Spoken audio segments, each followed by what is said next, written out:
Hello, and welcome to the Business Advocate Podcast. I am your host, Russell Carrier. I am the owner of First Choice Business Brokers of East Tennessee in Nashville. Welcome back to the show. Today's show is going to be about marketing. And I know what you're thinking and saying in your cars and listening into your pods and earbuds. Another marketing episode? Yes, absolutely. Why? Because this is what I get asked all the time. Can you please bring on somebody else to talk about marketing? Because this is one of the key elements of every business. So, my guest today is Len Silverman, the co founder of Up to 11 Marketing. And what he's going to talk about is the three key points every business owner needs to know. Welcome to the show, Len. Thanks, Russell. Appreciate it. Absolutely. So, just to kind of give everybody an idea, can you give just a brief history of your background? Yeah, sure. My education is in marketing. Got an MBA from Emory in Atlanta in marketing and started my career in corporate marketing. So I was a brand manager for Angel Soft Bath Tissue with Georgia Pacific.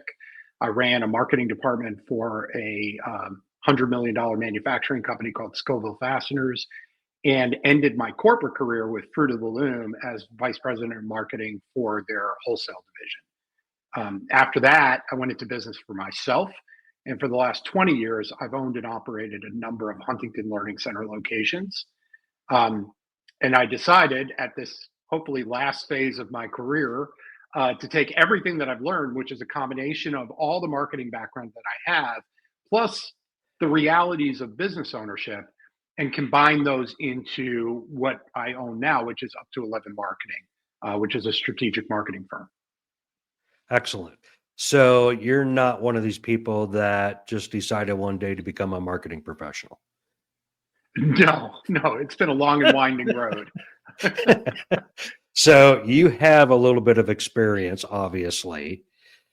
And so, the point I'm trying to make here, you have, my guess is over 30 years of experience. That's about right. Okay. So, and when I'm driving home is, I want everybody to take notes. Len is somebody that has been doing this a long time, and he's somebody you want to listen to. So get ready. Here we go. Len, what are the three key points every business owner needs to know? Well, I will tell you, Russell, I've actually kind of thought about that question some, and I'm an analogy guy. So the analogy that I've come up with is it's sort of like if you listen to modern music, most of the modern music everybody enjoys is basically three chords. And so throughout the song, they're playing essentially the same three chords, and then they change it up with different lyrics and melodies and things like that, which is ultimately what we come to enjoy. What I'm going to do is I'm going to break marketing down to its simplest and truest form, because quite honestly, with all the new tools and technologies and AI and social media and everything that's available to you, it still really basically boils down to three core things. The first is you got to know your customer. Okay. That sounds simple, but you've got to break into that and really understand that we're not simply talking about anyone who will buy from you. We're talking about who is your ideal customer, who's the person you really want to do business with. And it's more than simply saying, oh, well, I work with small business owners. Okay, well, that's good. And that's a good start. But that's like saying, today I want to go fishing. I don't exactly know what kind of fish I want to go after. So I'm just going to hit the lake and hope for the best. The reality is, what I know is I want to catch bass, and I want to catch good sized bass. So how do I do that? Where's the honey hole that they hang out in? What kind of bait do I need to use? And I don't want to make it seem predatory, like we're out there, trying to hunt for these people, but it is a reasonable analogy. At the end of the day, you want to take a look at your own business and look at where you drive the most efficient parts of your business, and then identify those customers that are bringing you that. Now let's replicate them. What is it about them? So it's not a small business owner alone. It's probably, let's say for my business, it is an overwhelmed small business owner, someone who's trying to be the chief cook and bottle washer and do Mhm. everything and carry the team on their back. And when we talk about small business owner, a lot of times we're talking about or we're thinking about like a solopreneur. It doesn't have to be. I mean, you could be a company of 15, 20, 30 full-time employees, but I know a lot of these owners and they still try to carry the team on their back. So I've got a deeper understanding of both the demographic and the psychographic of that customer. So that's critical. The second thing is Hold you've on. got to know what. Let's stop here Okay. on the first one. Yeah. So what I'm hearing is when you say know your customer, you're digging deep, right? Yeah. And every Yeah. business is different, every industry is different. So, and I know I've been through this, and you and I have discussed this even for my business. And when you really start thinking about it, and it's hard to do by yourself. I'm being perfectly honest. So You when mean to I have break, that view of your own business. That is difficult. I correct, agree. who is my true target audience for my business? And you and I had this conversation 2 weeks ago, and he started asking me the questions. You're like, Yeah, I well, can't who is help it it. truly? And I answered you like, no, no, no, no, no. That's too broad. Let's dig it down, bring it down. Who is it really? So I gave you another, no, no, no, no, no. No, come on, Russ. Let's bring it down. Who is it really? What is it really, truly that you're going after? And I've had this conversation in my own head 100 times. So having somebody that is a professional in marketing to truly ask you those questions, I think every owner will be surprised on their answers and what they really don't understand about who they're truly going after. Yeah, I agree with that. I think that having a guide in this process and someone who is outside of your business is extremely helpful. It's like a doctor diagnosing themselves. It's difficult to do. And having a professional who knows the questions to ask for or to ask is really critical in getting that clear understanding. Because once you start to really see that customer, you can't unsee them. And then everything you do revolves around that. Ultimately, you have two precious resources. You got your money and you got your time.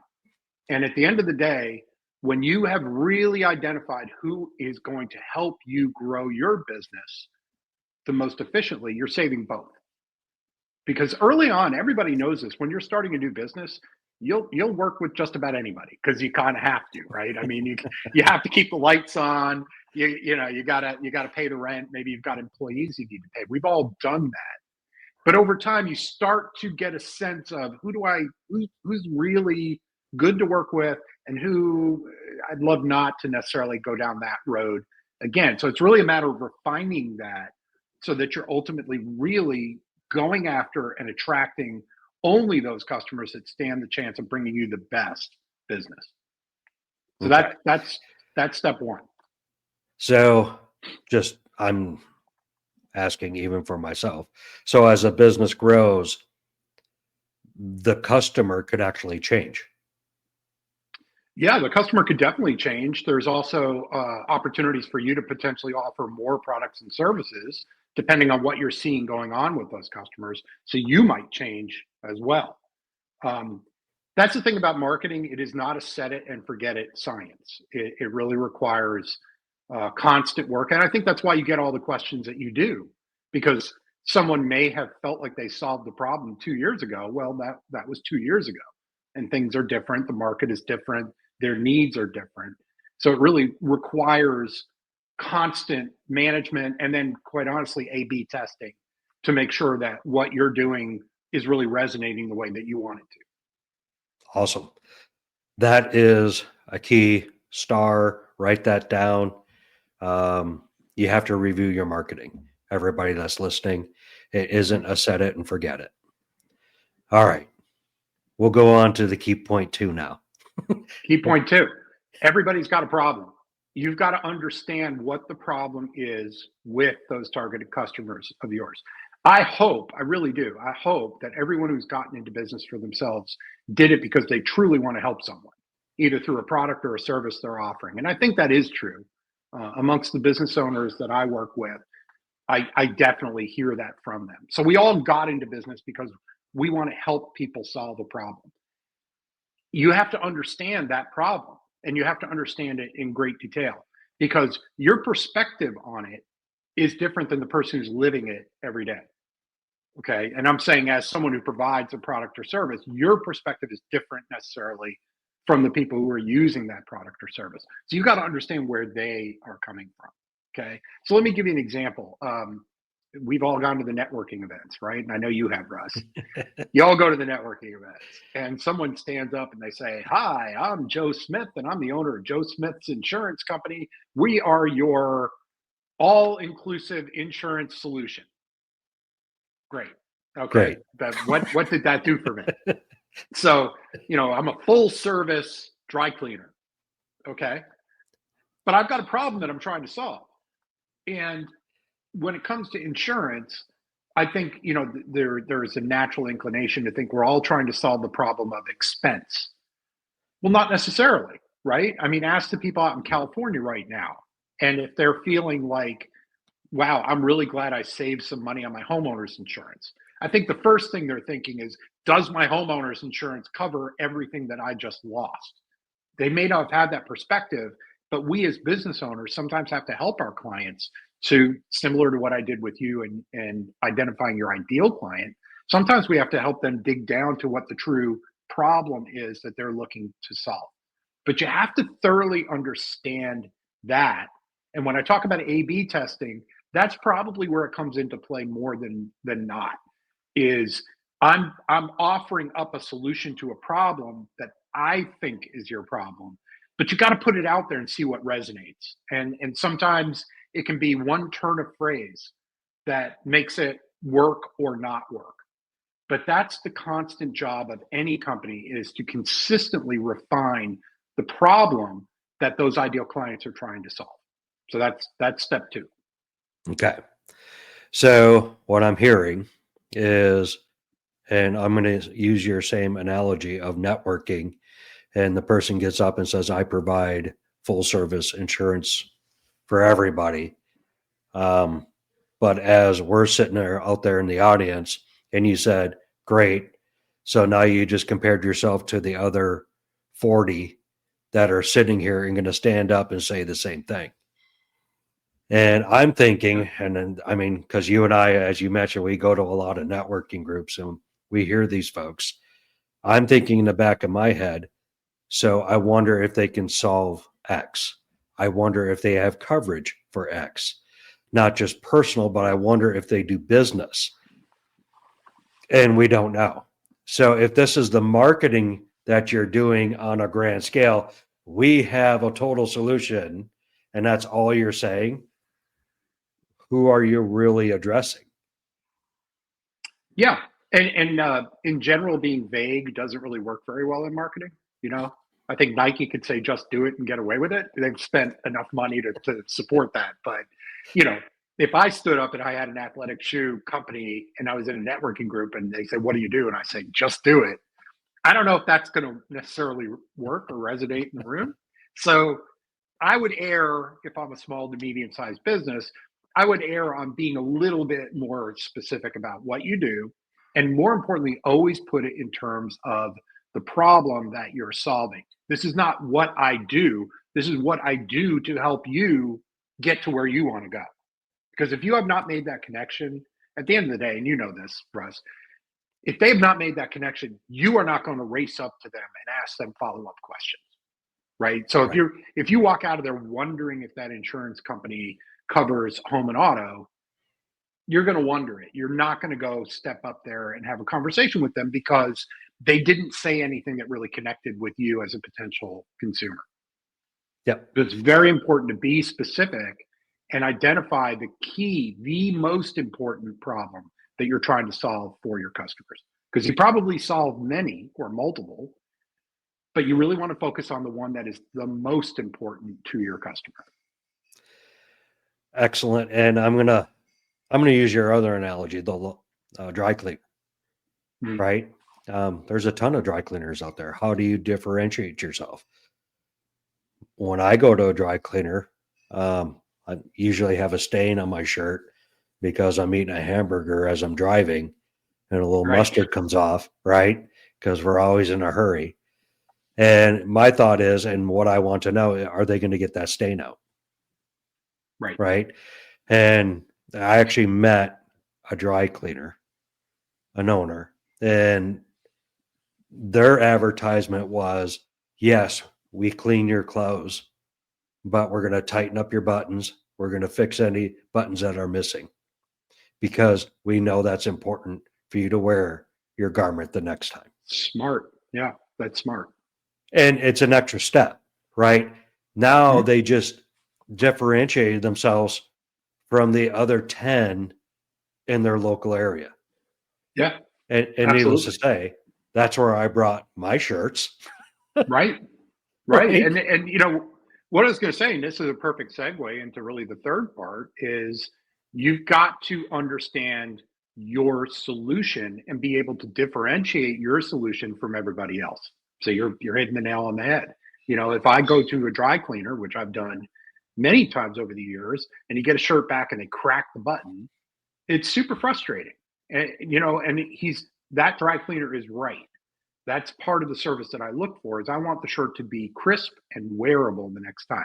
I don't want to have to worry that the button on my cuff just broke off. So he's smart. And again, you go to the example you used about getting a little mustard on your shirt. So if that was the only time you went to the dry cleaner when you had something egregious like that happen, you're not the ideal customer, right? So it's important for them to say, yeah, we can really tackle tough stains better than anyone else. But the customer they're looking for is somebody who's going to come back every week and Right. become almost a subscriber for them.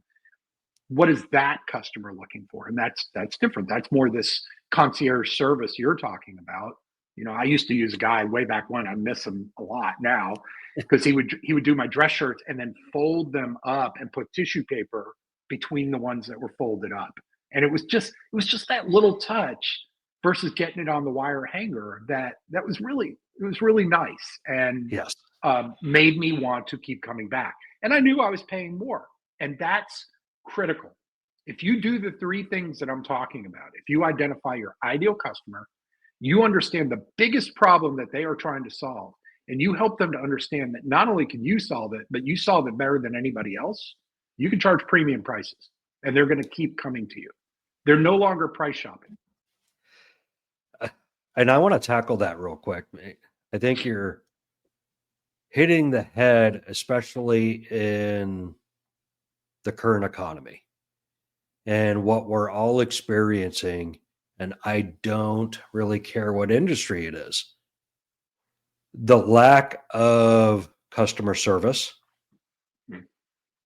that is being brought out to the consumer, and the consumers are extremely frustrated because they are paying for a service. Yes. And Yeah. The idea you that said it. Karen didn't just come out of the woodwork. Yeah. It's been coming for a long time.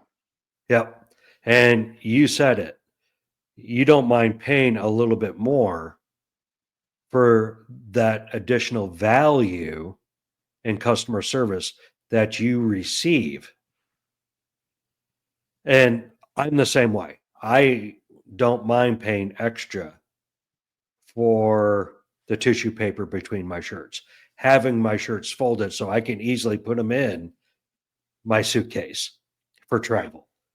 Right. And again, instead of a hanger, it makes all the difference. And I don't mind. And that goes across the board. I will go to restaurants that have friendly service versus somebody who doesn't want to be there and they basically tell you that through their actions. I will go to a convenience store that is clean and the people behind the counter are friendly Yeah. versus the Yeah. one I mean, that's a great example of that is these guys, Yeah. Buc-ee's, There right? you go. I mean, they've Now, taken the world by storm. asterisk, And what? we are not promoting Buc-ee's in any way, shape, or form. No, we're Len not. We're just held using up them the as an cup. example. I have to No, put but that out there. I get it. But the thing about them is, if you look at the kind of incredible growth that they've had, think about what it is that they promote: really clean bathrooms, tons of gas pumps available, and really good jerky. It is really good. But the point is, you can stop a lot of places when you're on the road to get gas. But what they've done is they've created an environment that's really inviting. It becomes part of your trip now. I know people that carve 30 minutes out of their travel time to make sure they can spend it in a Buc-ee's. Yeah. That's their clientele. Now, if you are Russell and you're eating a burger in the car because you're in a hurry, you might not stop at Buc-ee's. It isn't always the fastest thing in the world, even with Right. all the pumps that they've got. You may go to a quick trip, a clean one that you know. Yep. So again, just kind of depends on the client that you're trying to attract. And that was a point I wanted to make too. When we're talking about this, it sounds like everything that I'm saying needs to be a premium offering, and that is not true. I mean, you look at a Walmart, for instance. Walmart absolutely is all about everyday low pricing. Their customers are looking for the lowest prices. They're not looking for a big, helpful staff to go through the men's department and help you pick out the best t-shirt. They want to go in there and know, and I say t-shirt because we used to with Fruit of the Loom sell to them. They want to go in there and find a t-shirt that is good quality and at a very reasonable price. That's their customer. So they're going to, and they have done a great job, they're going to create a company around that delivers that promise every day to their clients. So it goes back to what I was saying before, is you've got to understand your client and who represents the best opportunity for you, and then solve their biggest problem and be their best solution to that problem. If you can do Yes. those three things, the rest of it really starts working itself out. So if you've been a listener of the Business Advocate podcast, on the previous marketing, we actually touched on, if you are knowing your customer, you're solving a problem,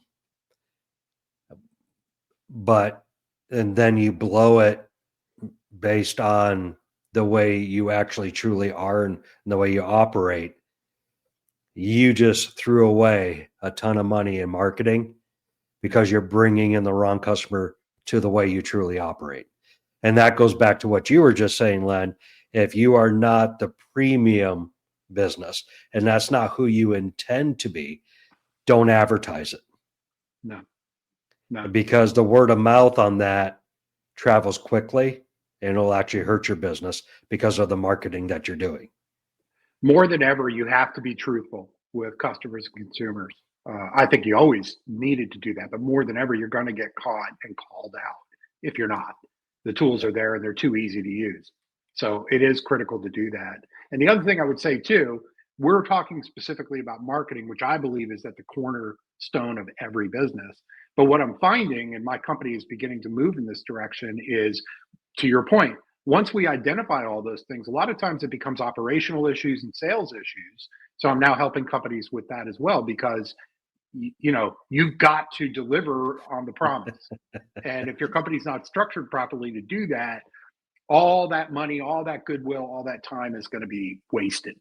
So it becomes the fundamental driver of other things that are ultimately going to manage your business to be the most effective it can be. Yes. Know yourself. Yeah. Right? Know what you are. And what you're not. If you decide when you're talking to Len that you're going to put this premium image out there, then you are, and I don't want to throw Walmart under the bus, but the Walmart in your industry, yes, you need to change your image, right, before you go to market. So excellent point, Len. If you're going to market that you are this specific thing, make sure your business shows it. Yes. Yeah, that's critical. Awesome. And just know you can always change. You can. I mean, Yeah. if that is not who you are today, but that's who you aspire to be, you can do it. Um, all it takes, as an engineer friend of mine once said, all it takes is time and money. You can do anything you want, and I think that is true. But it's like any journey. The journey of 1,000 miles starts with the first step, and Right. it's important to nail these first three things that we've talked about. And once you really identify who do I want to do business with, and what is the problem I'm solving, and how am I best situated to solve that problem, then you look internally and make sure that you can do the things that you want to do. Awesome. Len, I think you just did my summary for me. Just trying to make your job easy for you, right? And I appreciate that. Sure. So, I mean, I am very happy Len joined us today. Len and I, we've known each other now, what, 6 months? Maybe longer? A little more. Maybe Yeah. a little bit more than that. And Len is a great resource. He's been a great resource for me. This is kind of a blessing that he was able to come on and give these 3 points, and I greatly appreciate it. As I say every time we do a broadcast, if you like what you heard, please hit that like button. If you want to hear more of these type of episodes, please subscribe. And the biggest thing, if you have any comments, please make them. Let me know what you would like to hear about, because this channel is for you. We don't get paid to do this. We don't have sponsors. We don't want sponsors. Wait, I don't get paid to do this? You don't get paid. I'll take you to lunch someday. Now I know. So this is for you. We will never bring on sponsors. We will never have advertisers. We want this for business owners to learn about things they may not know about. So with that, Len, thank you so much for your time. If people have questions, how can they get a hold of you? Well, our website is up211marketing.com. You can always reach me. My name is Len, Len, at up211marketing.com. That's my email. Or you can call us at 615-851-8767. Any one of those three will work. Awesome. Thank you so much. Thank you to everybody who is listening. We greatly appreciate it. If you want to see what we look like and not just hear us, you will find us on YouTube. And it's the Business Advocate Podcast. You do a search and we'll be right there. So thank you, everybody. We hope you have a great day, and we hope you are successful. My name is Russell Carrier, and you've been listening to the Business Advocate Podcast.